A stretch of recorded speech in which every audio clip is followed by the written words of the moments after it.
Welcome to Leadership Forward, where you'll meet Arizonans with innovative answers to our state's greatest challenges. I'm Dawn Wallace from the Arizona Center for Civic Leadership at the Flinn Foundation. So I'm thrilled to welcome my friend, 2019 Flinn-Brown Fellow Elyse Guidas, to the podcast. I love sitting across this table from you. I love it too. It's funny that you said 2019 because I had to scroll through my phone. Like, what year was that I was a fellow? Seems like it was forever ago. Well, I mean, 6 months after the world shut down. So, I mean, I think we all have a little bit of amnesia post 2019. But here we are, yes. 2024. Thanks for having me. That's the best part of my job. You know, I've gotten to meet such incredible people, and I've met you through Flinn-Brown. Yep. So, and I'm really excited to have you here because the topic we're going to talk about, besides your fabulousness and everything you've done in your life, Thank you. But this really important subject of our state's food systems, food resiliency, just talking about how hunger, you know, is still present in the 21st century. And we have these modern technological innovations, and yet people still go to bed hungry every night. And so there's a lot to unpack, and I hope you will kind of take me linearly through this, and I will learn. My best. Our audience will learn, and they will discover what I know about you, which is that you are perfection. Oh, thank you. So let's start with the fact that you're born and raised in Phoenix. There's not a lot of people these days that are actually born and raised and live in Phoenix. Tell me about how Phoenix has changed since you were a kid, and, you know, the growth and absolutely. all of that. So this is the whole hour. We're just talking about Phoenix and growth. Yeah. I mean, it's very tied to food. So, I mean, I think it's very pressing. And my personal story, which I ironically didn't connect until years later, is also very connected to how Phoenix has grown and changed with regard to food. So I grew up kind of all over. My parents were divorced, and my mom lived all over West Phoenix, central, North Central Phoenix. My dad and my stepmom lived up kind of Deer Valley in the I-17. I rode my bike on the 101 as it was being built. Wow. Right? So that was like the frontier of Phoenix, was like Deer Valley and I-17. The Scottsdale 101 or the West Valley? Well, where it curves north, kind of at Deer Valley, up that way. So that was kind of like the boundaries of like Phoenix proper. And then Anthem was this like long drive away. Now it's all connected, of course. So kind of all over this North Central, a little bit in Sunny Slope for a bit. I went to Shaw Butte Elementary School, and our childhood library was the branch right by Metro Center. The Choya branch. I know that one. We were there for like the grand opening, and it becomes relevant. So my mom at that time, we lived at like Cactus and I-17.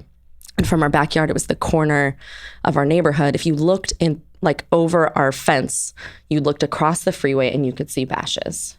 And my mom struggled a lot with food insecurity, which of course we didn't call it that at the time, but we'd get food boxes sometimes, and we'd have things that we liked, and then some days she'd be like, well, we don't have that, we have this thing, Again, no context for what that means as a kid growing up. Car would work, car wouldn't work, so sometimes we'd have to walk to the grocery store, which is still a significant barrier to walk underneath the freeway, but it was physically like you could see the grocery store, but still a tremendous barrier. Well, I mean, in Arizona, there's also heat. Right, exactly. So I'm setting this up as like barriers existed even then, but there was at least kind of opportunities in that area to access food. I always joke that I tried to leave, and the desert kept like pulling me back, and then I tried to leave again, they kept pulling me back, and then finally after like the third time I was like, well, if I'm not gonna like give it a good go to invest in my home and my community, then like what business do I have trying anywhere else? Well, we didn't let you leave because you went to the University of Arizona and studied political science, global studies. ASU undergrad. So I did go to Rutgers for undergrad, moved home That was my first. Okay. New Jersey. Just New Jersey. Yeah, I'm definitely gonna fall. What? I got an NYU and couldn't afford it, and so I was like, "What's a good state school?" And my dad was like, "Why?" And I was like, "Because it's not here, right?" That was my goal, and so I lasted 1 year, and then moved home, finished up at ASU, and I did political science and international studies there. I wanted to be a spy. Who doesn't? Yeah, so who doesn't? And then I used to open restaurants for a restaurant group. Like, I used to be a bar trainer. So they would send me to the East Coast all the time. So I got into grad school at George Washington, paid my deposit, was ready to go. And then last minute was like, you know what? What if I stay and go to U of A, College of Public Health, downtown Phoenix? And if I still want to leave after that, and public health is really kind of where I invested in the food side of everything. But so it's just been this like push pull, and now you can't pull me away from the desert. You'll never leave. In the summers, I would like to leave. Like these last couple ones, I'm like, okay, I'm getting back to the point where I just don't really want to be here. But I think it's getting harder and harder for many folks to really just be business as usual in July and August. So. Yeah, I mean, it really is very difficult, I think, for families particularly. People ask me all the time when I was in education, why do kids go to school so early? Because on the East Coast, it's post-Labor Day. Right. I'm like, well, what are they going to do in August? We might as well have them in an air-conditioned room getting their 2 meals, hopefully 3, and learning a little something instead of, being outside and, Yeah. So I do think that we all adapt to our climate, but there are some real challenges for families who don't have those benefits. It sounds like we were both raised by single moms to a certain degree. I remember my mom would go Saturday, get a gallon of milk, and that gallon of milk had to last till the next Saturday. And if it didn't, you didn't have milk. Like it wasn't the barrier of walking across the street. That wasn't it. It was the barrier of the pocketbook. Oh yeah, absolutely. And it's like, so I asked you about that sort of growth because to a certain degree, how Phoenix has changed has led to a lot of our city and our state's sort of challenges and issues, right? Sure. More people, less resources. How do you connect it? But the connection then, I didn't know you had done so many like scatter plot moves. But public health and political science, I think, are very interconnected to what you're doing now, which is not only sort of that delivery of food, but also the public policy that sort of, is peripheral to all the work you do. So Absolutely. If we can segue into that a little bit, and you can tell me how you got into the work of food systems and food resiliency, and what keeps you working on it. Yeah.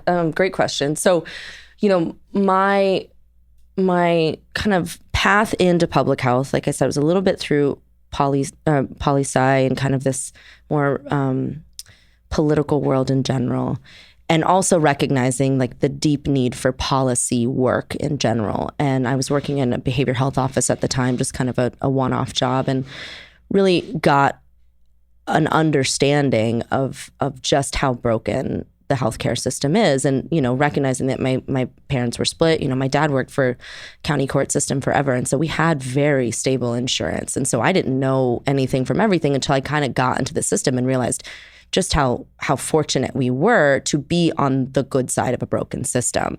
And so that's really kind of what interests me in public health. Once I was well into my degree, really starting down this path of, we talked about how Phoenix has changed, but about the built environment and public health. And so how our cities and our communities are designed to either make or break health outcomes, whether intentionally or not. In some communities, we know that there's intentional, there's redlining, there's all these things that prevent services from getting certain places. But even the best laid plans are sometimes fraught with inadequacies when we think about shade, when we think about access to recreation and what that does from a healthy, body and a healthy child perspective.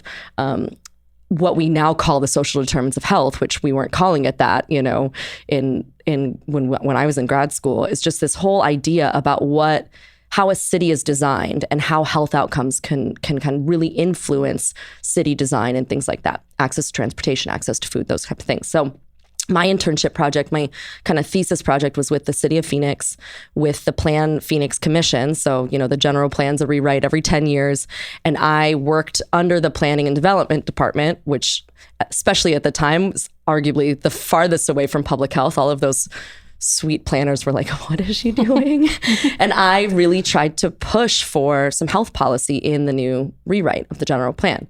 So how we're thinking about food insecurity and access to food. Part of that project was really looking at this like best practices of cities that were similar, either in density or in sprawl or in, heat. I wasn't going to compare New York City interventions with Phoenix, but I was going to compare San Antonio and San Diego and, different makeups of cities that might have some similarities to Phoenix to see what they're doing with regard to health. And through that, I kind of fell into this food work. I narrowed my focus a little bit, I should say, to really hone in on all of those different, air quality and access to recreation and just the different aspects of public health in the built environment. Food kind of really became this special area for me. And really quickly, I'll tie it all the way back around to what we were just talking about from where I grew up, is that BASH is eventually shut down. If you go 1 mile west of there, that grocery store caught on fire. If you go 1 mile east and then north, there were 2 grocery stores growing up on that corner. Both are gone. 1 mile north of there was a grocery store and it's gone too. And none of those areas have been replaced with food access points. So, I run several programs, which I'm sure we'll get into, but one of the programs that we run are a fleet of mobile produce markets that go around to communities where there's some sort of barrier to food access, which sometimes is distance, sometimes it's heat, sometimes it's, seniors, especially during the pandemic, who need to stay home and need to stay safe, and we can bring food directly to them. Barriers don't have to look like you're a mile or more and you don't have a car, right? It's all sorts of things when we think about our unique built environment, and age and health and all of those things. When we launched our second market in that fleet, we launched it at that library that I grew up going to. And I had this whole moment where I was looking around and I was like, this is my stomping ground, but it is drastically changed because the shells of the buildings of all these places, so the library is still there. But when you think about community connection and then overlay that with food, the food is gone. So how are these families making ends meet when their local grocery store isn't there? How are, when the grocery store next to them isn't there, when the next one isn't there, right? So what is the food story happening just in that little corner of Phoenix, let alone, the greater Phoenix area, and then certainly as we kind of get bigger and bigger out in the valley? Well, I think that's interesting. I mean, the area that you're talking about, that Metro Center area, is probably 2 miles from where I live, which north central Phoenix. I would never in a million years categorize that area as a food desert. And I think in or lack of food access. I think when I've read about food deserts, whether it's subliminal, I think that must occur in our less populated areas, where there aren't supply chain, in our rural communities. But what you're describing is real access issues for people who live, 5 miles from, I don't know, downtown Phoenix, sure. Right? I mean, where it's not necessarily population, it's the fact if it's the community lacking. Well, it's that, but we also know that people who experience food insecurity, it's a symptom of poverty, right? So then when we think about poverty in terms of time scarcity and resource scarcity, we're also saying that maybe the grocery store is 3/4 of a mile away, but you don't have access to a car, and that's not a bus route. Or maybe it's that you do have access to a car, but you work third shift and the 12-year-old's responsible for food. It is the convenience of being able to say, okay, my Saturday chores are I'm going to the grocery store and this is on sale at this store, and I've got the ability to kind of map out my approach to the food that I need. But now we're looking at time scarcity and resource scarcity and money scarcity and all of these other things that make those types of just considerations for feeding your family more difficult, right?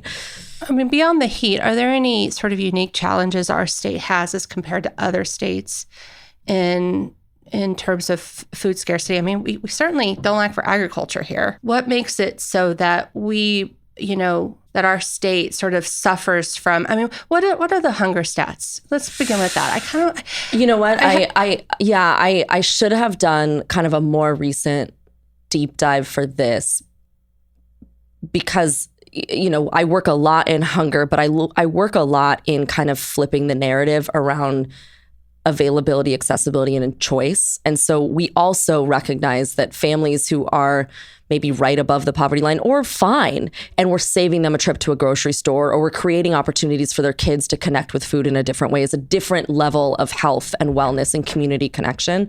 It's 1 in 5 kiddos and 1 in 7 adults in Arizona, according to kind of more of the traditional, food bank definition.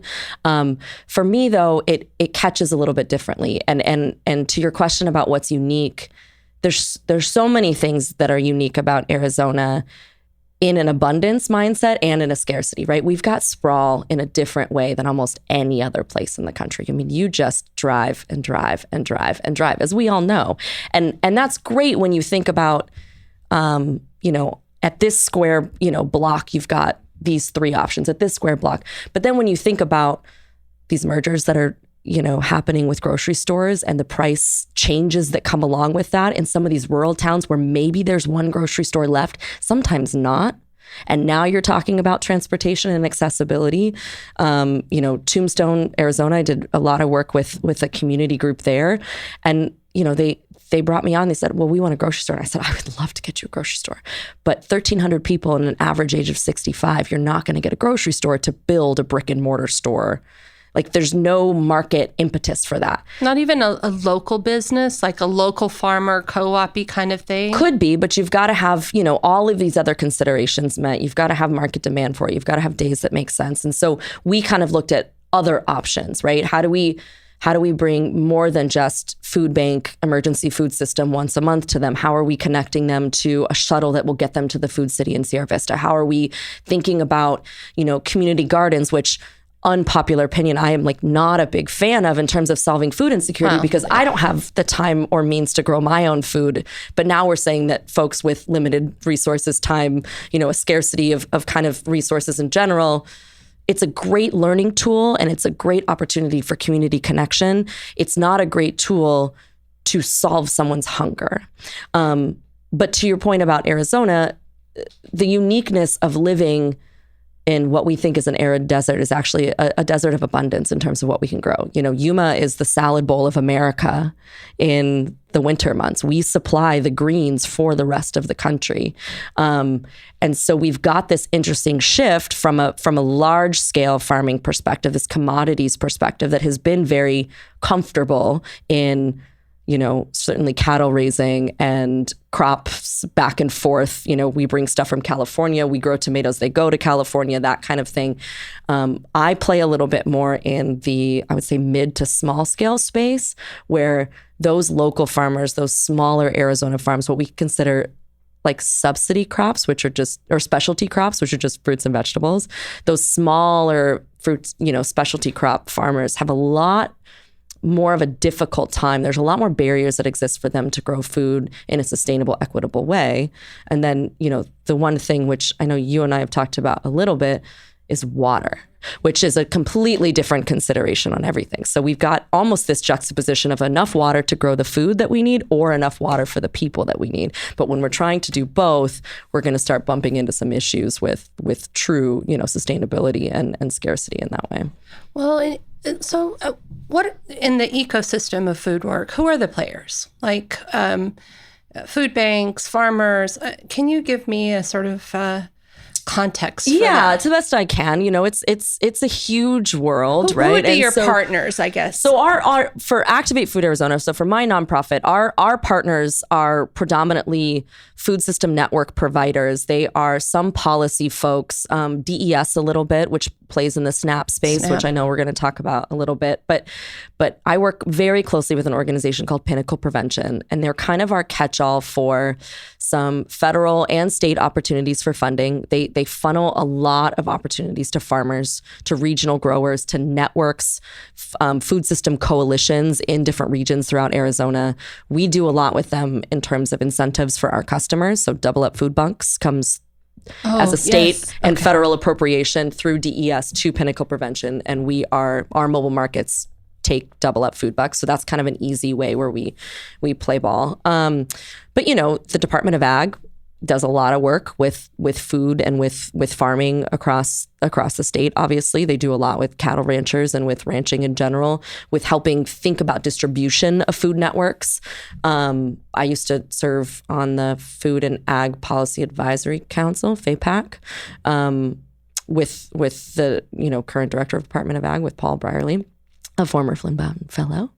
You're never former. Never former, a current, always ever present. Till the day you die. Okay, like it or not. No, I'm just kidding. It's great. So until I can't find you. Exactly, until we're hiding somewhere.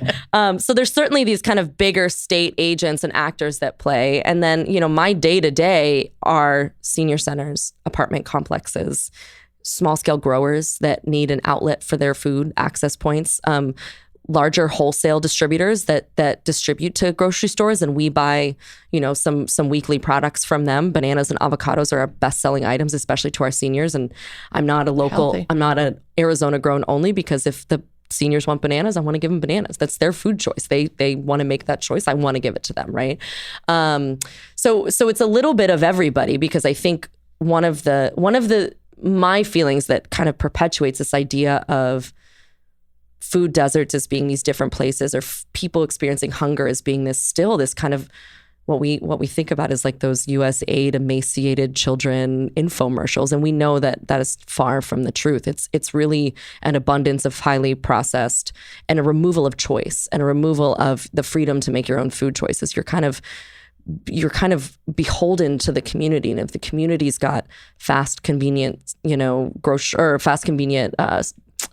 gas stations and fast food, and you've got $10 to split for dinner for your family, you're going to go with the thing that's going to give you the most calories in your kid's belly. And as you should, right? You don't have time necessarily to prepare the meal every night, especially if, like I said, we're working different shifts. It just becomes a lot more complicated than these this person is, this person isn't, right? Well, and so in the intersection of policy, I think that when there's a lot of different sort of fallacies in this conversation. One is that part of the reason that the people who do not have a lot of resources, or who are on food stamps or something, that they are forced to eat unhealthy, because the foods that are healthy are priced too high for them. And so, when you go through a line and you see there's a bag of chips and not a bag of carrots, and the idea being is, well, the healthy food is more expensive. And so they'll buy what they can to get calories. Is that real? It can be. It can be. I think there's so much nuance in what I call like the othering of food insecurity, like the stigma associated with food insecurity. Some of it really does come down to, and they've done a lot of studies, mostly anecdotal, but there's a lot to be said about, if you're a family and you're struggling to make ends meet, and your kiddo is like, can I get this? Can I have this? Can I have the new backpack? Can I have the skateboard? And you're constantly in a space where you're saying, no, I'm sorry, no, you can't have that. You can't have that. Can I get this? And it's $1 and it's chips. It's an easy thing for a family to say yes to. And so I think the first kind of big myth, or the big stigma that we work against, is helping people understand that people who experience poverty, people who experience food insecurity, they know that an apple is healthy. No one is like, I didn't know that. It's not about this idea that they don't know what is good or bad for you, or this and that. It's more complicated in resources and time. You can buy for $2, you could buy, maybe not $2 anymore, but you can buy some frozen foods. You can buy some more easily prepared foods that are going to save you some time, that are going to make it convenient. Or you could spend time and not necessarily know what to do with every recipe or everything. Or you make a pot of vegetables and they're like, I don't want to eat a pot of vegetables, right? And so it's certainly real for some folks. I think it's also real in this idea that like healthy versus unhealthy, I think very quickly kind of slides into this like diet culture thing that we work really hard now in more, especially on Instagram with like image and body image and things like that.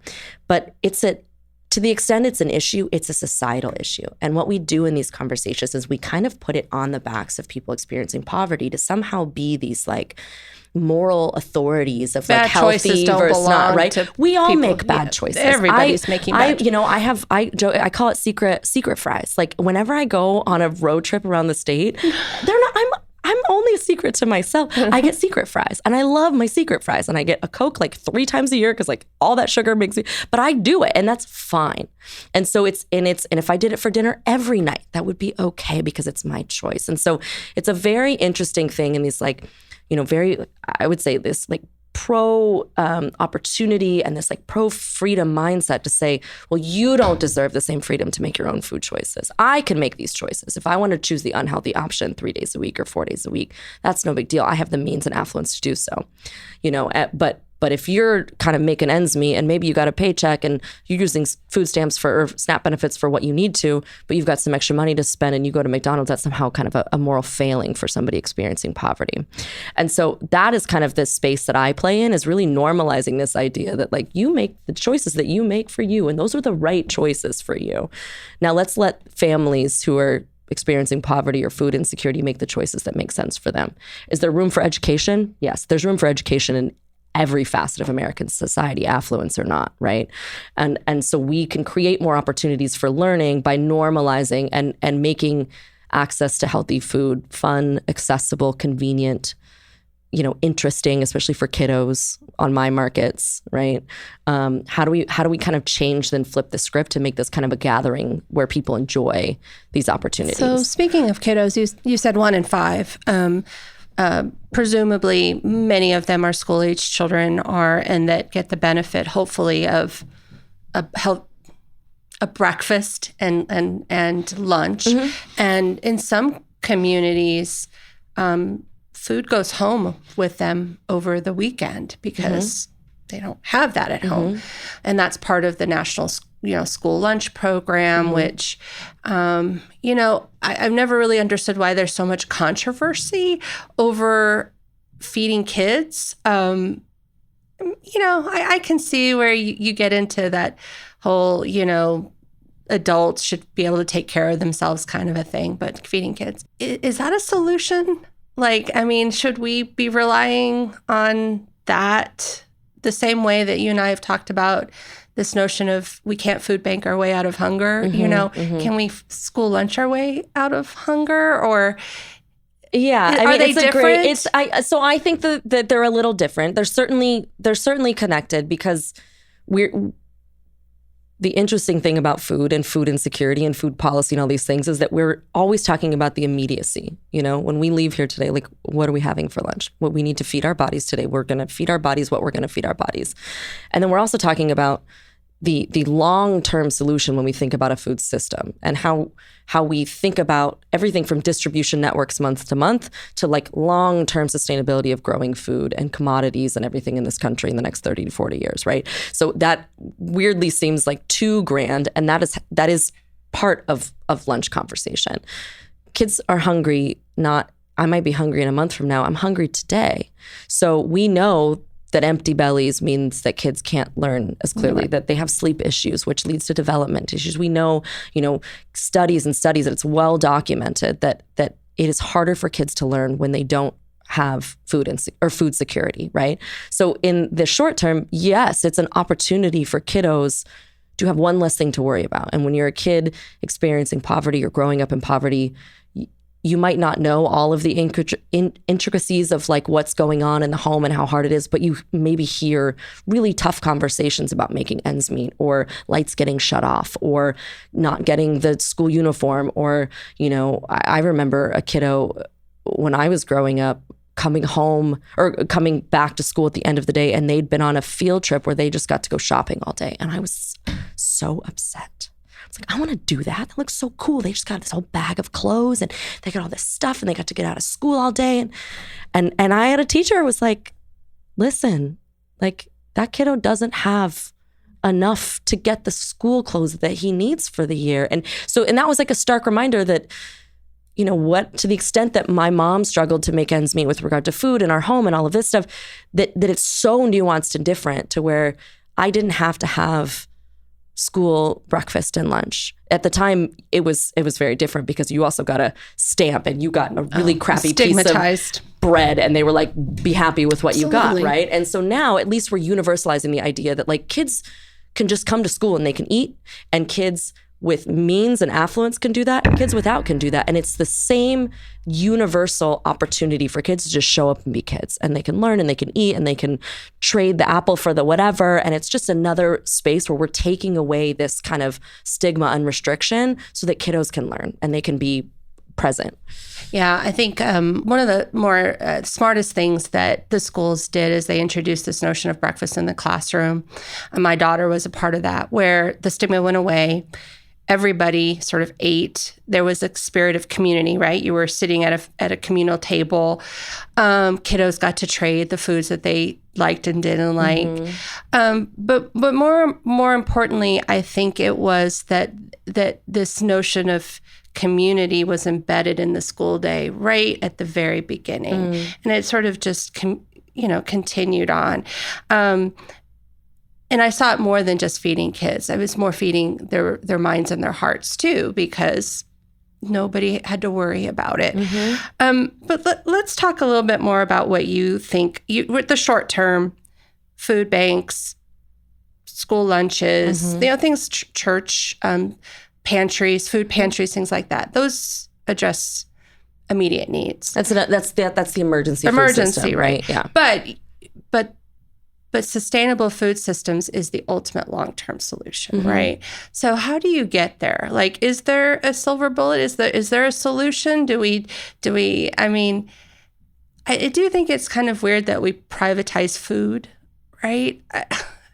I'm like, okay, I'm listening. I'm listening. I don't know enough to say whether that's me being, overly bleeding heart or I'm not understanding basic economics, that food should, to some certain degree, be privatized. But then it just messes with my triangle of basic needs. And I think, which is one you can't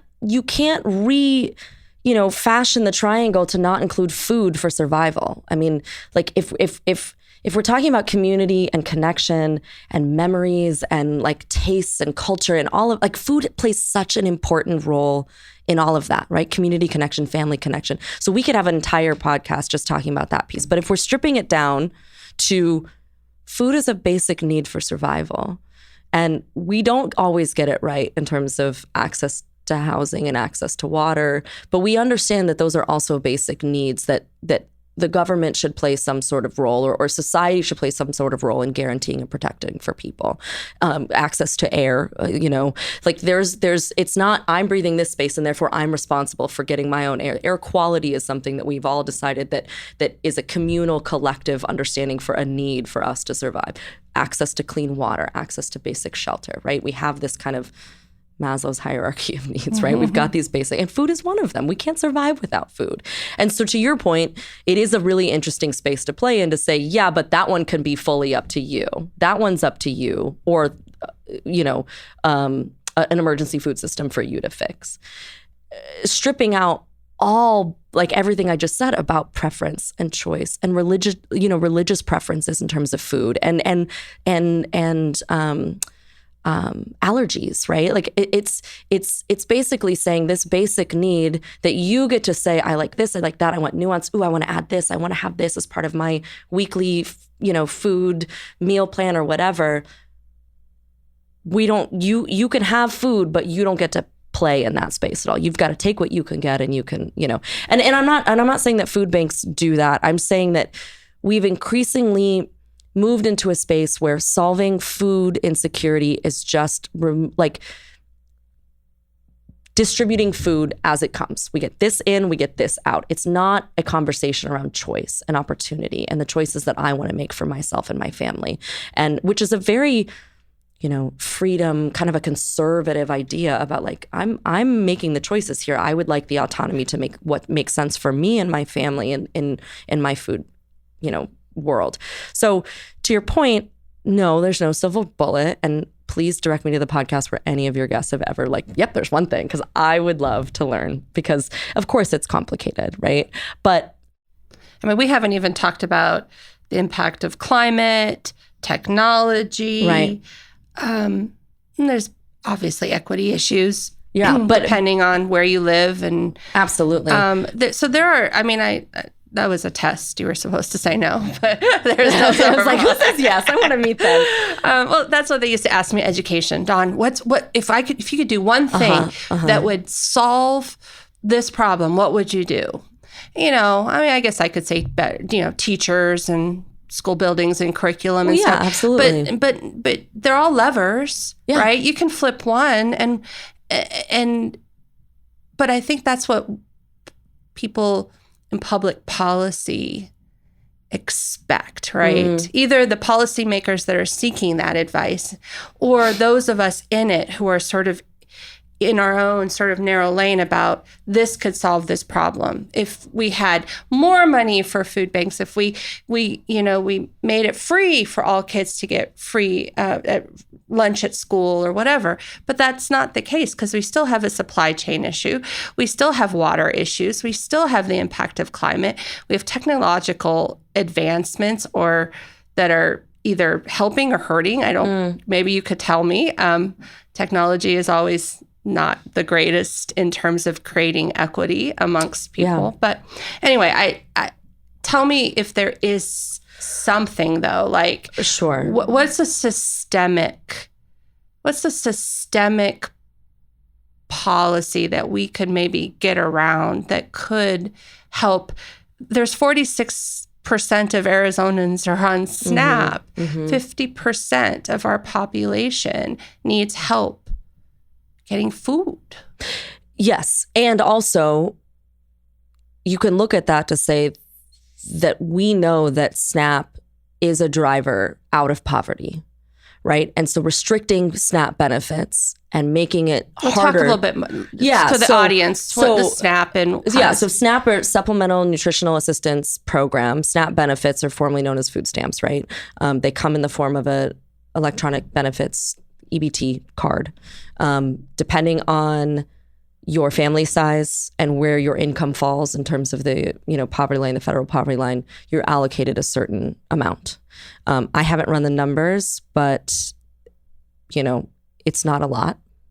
And there are certain restrictions, which is another kind of stigma of this whole conversation that we've had about the extravagant dinners and this and that. There are certain restrictions that you can and can't use. For example, people ask me a lot of times, well, I can't, why does Jack in the Box have an EBT accepted here card?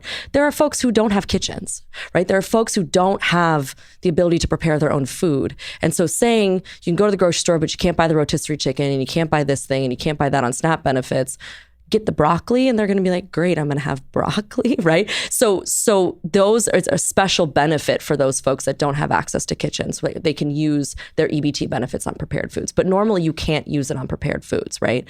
But it's a small amount. And so for a lot of our folks on the mobile market that we serve, especially seniors, it's a very small amount that they get each month.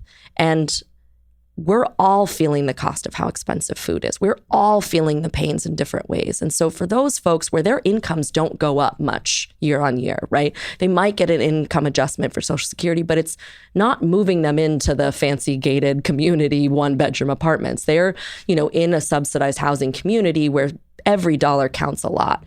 Their taxes are still going up. Right, absolutely. The cost of living is still going up drastically. So SNAP in that way is a tremendous help for those who struggle to make ends meet, but get that gap, sometimes not enough or enough to make it over, right? And so they're just able to make ends meet, or they're just able to get the kiddos the type of apple that they like instead of what's in the box this week, right? There's enough of them. There's enough for some folks to be able to kind of have that flexibility in making choices that make sense for them and their families. To your point about what there are many things I think that go to one, normalizing this idea that we are all very actively involved in our food system and food choices. And, there are certainly some days where we're passively snacking or not thinking, but there's a lot of our time is spent actively thinking about food and thinking about, what are we going to make for dinner? What's your daughter want tonight? Or we had this last night. Can we do leftovers? All of that. That's, exacerbated for sometimes for families who are also worried about these 50 other things, right? So to your to our comments earlier about there's a fast casual benefit sometimes to be able to choose what's like a little bit easier, just to have an easy choice at the end of the day.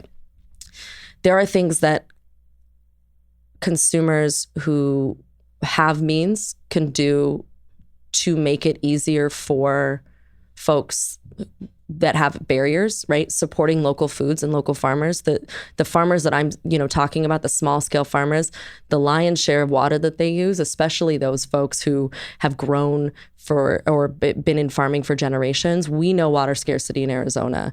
Those families know water scarcity in Arizona. Tribal communities and tribal farms who have been farming in this way. So supporting those goes a long way to ensuring that we're putting demand kind of in the community farms and the community organizations that feed people.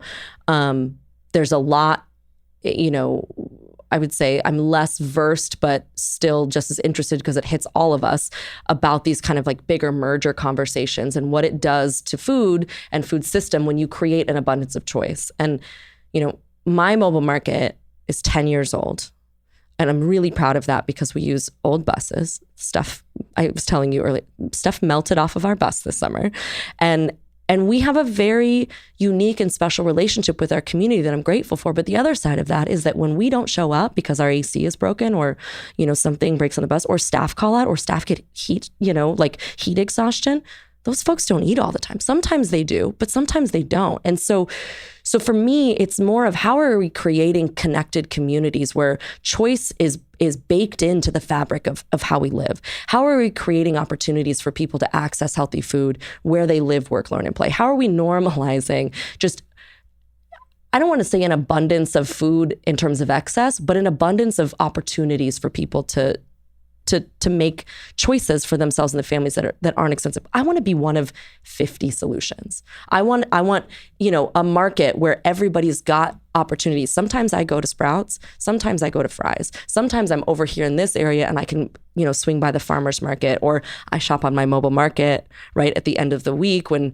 I know stuff is like we're gonna have to donate it. So I'll go and shop sometimes when I can like pick up some of those things but I'm also just one person. So there's this collective kind of how are we influencing our daily choices by also kind of taking care of what is happening in this bigger food system. So that does presume that there are community-driven solutions as well. Absolutely. So I do have a lot of folks who come in here and say that there's policy tends to be top-down push. But what I'm hearing you say is that choice, that sort of this community needs, this community needs, this community, and there's a whole lot of reasons why this community needs something different than this community. Mm-hmm. But if they are, for example, if folks in that community are driven to and given the opportunities to grow foods that are part of that community's culture, that then creates a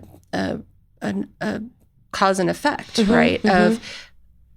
Or supply and demand, mm-hmm, for that matter, if you want to use an economic term, but that's built to that community. So, yeah, absolutely. So I mean, there's several things, right? Like, I could be wrong, but I've yet to meet a farmer that says I'm going to grow one thing, and my goal as a farmer is to make sure that everybody comes around to eating my thing that I'm growing, and I'm going to grow kale forever. A lot of people don't like kale, and it's okay. You don't like kale, right? A farmer wants to grow food that a community wants to eat.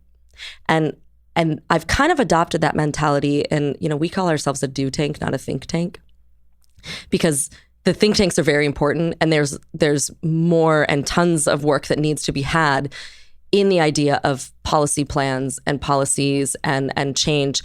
But there's a lot of communities that are saying, I want this for my community, and I don't know how to get it. So let us be kind of the resource gatherer. Let us be the do tank for you. We're going to hear what your community needs, which is going to be different than this community and different than this because you're different people. And food is communal, but food is also very particular to a person, to an individual, to a family, to a community. So how are we meeting people where they're at and saying, what are your unique food needs for your community or for your family? And how can we help connect you to those resources? And so to your point, like, farmers will grow the things that they know the communities are going to buy. And there is some exciting things I think that have happened in the last 10 years that were a lot harder when I was first starting in mobile market work. One of them being a co-op that now sources from 45 to 55 different farmers around the state. And a lot of those farmers are tapped into this idea of like, oh, I can grow these 3 or 4 things and have a guaranteed buy rather than 15 different things and have no idea if they're going to want, there was a point early days in working with Farm Express and working on the mobile markets where I was doing these like veggie deals out of my car because there was no consistent delivery and they were sometimes one-off farmers. And, I used to work with this lovely immigrant farmer from Afghanistan and he would be like, I have some stuff for you. And I was like, great. And we'd like do these really weird exchanges like in parking lots. And then I would get these beautiful eggplants that I had no idea what to do. I do love a good eggplant. But like a very specific heirloom variety and they were gorgeous and he would tell me and I'd say, great. And I'd bring them to the market and all of my customers would be like, what the heck is this? And so it's not that it's wrong. It's that I can't play the educator, the recipe prep, the everything, and be the market and be the thing, right? So let's also just have the communal conversation of what do you want to see? And what I'm really proud of with our mobile markets is that we've got 45 different items on there. We've got Arizona grown, we've got conventionally grown, we've got our bananas, we've got our avocados, and we're constantly asking our customers, what's missing? I'm not going to guarantee it, because price is a big point too. So if you're saying I want this thing and it's, $12 ahead of, this very obscure lettuce or this green, I might not be able to sell it back. We sell everything at cost, right? So I might not even be able to break even. But if it's staples, if your community is saying like, actually, yeah, why don't you have this particular pepper? We would buy it from you. Boom. That's the greatest thing about what we can do is that we can say, you have a need, we have, a solution for you. So I'm going to go home and call my mother because I give her a lot of grief. She's almost 80 years old and she has a very, very particular diet that she's developed over time. Sure. And she'll send me to the store and she'll go, I want 1 avocado and I want 1 radish. And the reality is that it's not just the culture. It's also, as we get older, our health needs, what she has high blood pressure, what helps with that. So I've never really thought about in terms of like, okay, if those foods are not available to her and her community, what are her other options? So as always, these podcasts not only teach me something, but somehow grow my heart a little bit because I become more empathetic to the existence of others outside of what I know, that there are people living differently. They have different opportunities. It would never occur to me to not have a grocery store within, walking distance of where I live. That's never happened. But you described a situation that is about 10 miles up the road from where I live right now. And not far from where we are right now. I mean, that's I think the interesting thing too. It's individualized, it's personalized, but food is also universal and communal, right? And so we've got this like unique experience of, I run to the grocery store 3-4 times a week sometimes. I'm like, oh, tonight this sounds good. I have the means and the ability and the time to do so. I talk to customers all the time who, by the way, especially our seniors, they school me. Like, what are you doing? Like, that's not how you prepare that. This is how you prepare that, which I love, right? So, hey, and my favorite thing is also to play dumb. Be like, what do I do with this? And, I've got the clearly the matriarchs of the entire senior community that are like, come here, little one. Let me teach you, which is incredible. But, I think for every one of, your mom, there's also those moms and family members and individuals in the community who are doing the same exact thing, who, if we don't show up, right? Or if someone else doesn't, maybe the food box that week will have it, but maybe they won't. And so then it's, what am I going to do? How am I going to make it meet? Very few people in America, and that's like a soft study or a soft number, but go to bed truly stomach growling hungry.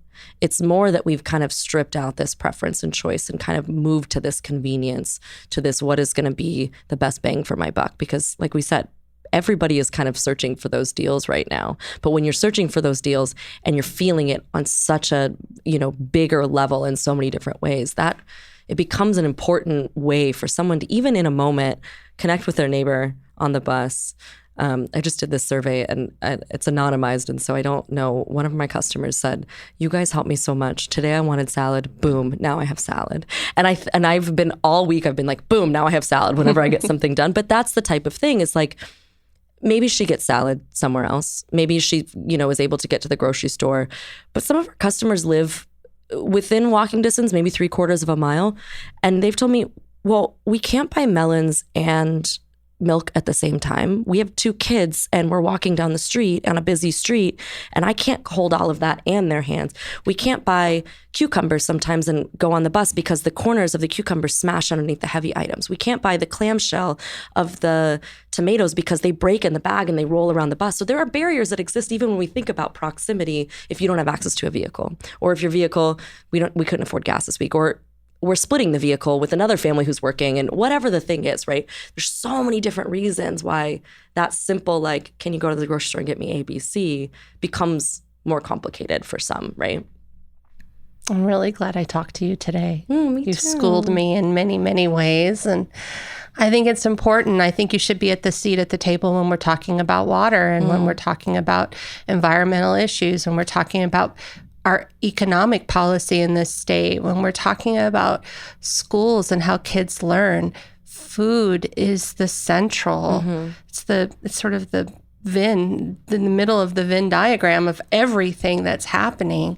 And it couldn't be led by a more wonderful, a more sort of generous of spirit person like yourself. I'll just ask you this as we go out because it's my mandatory question. Flinn-Brown, how has it helped you?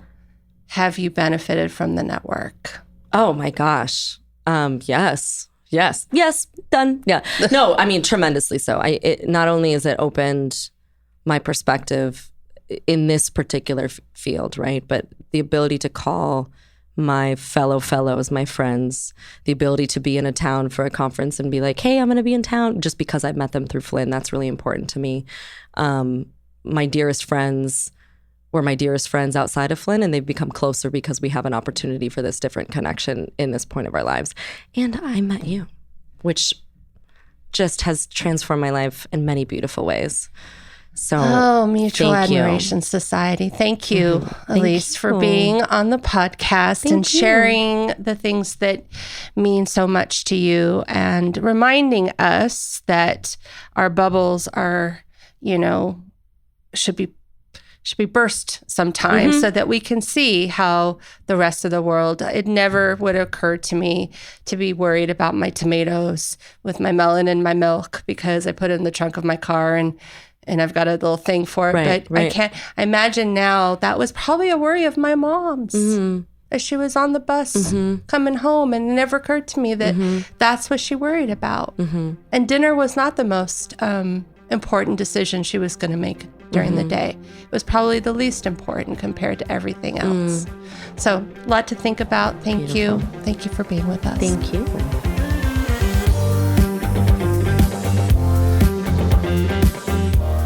That wraps up this episode of Leadership Forward.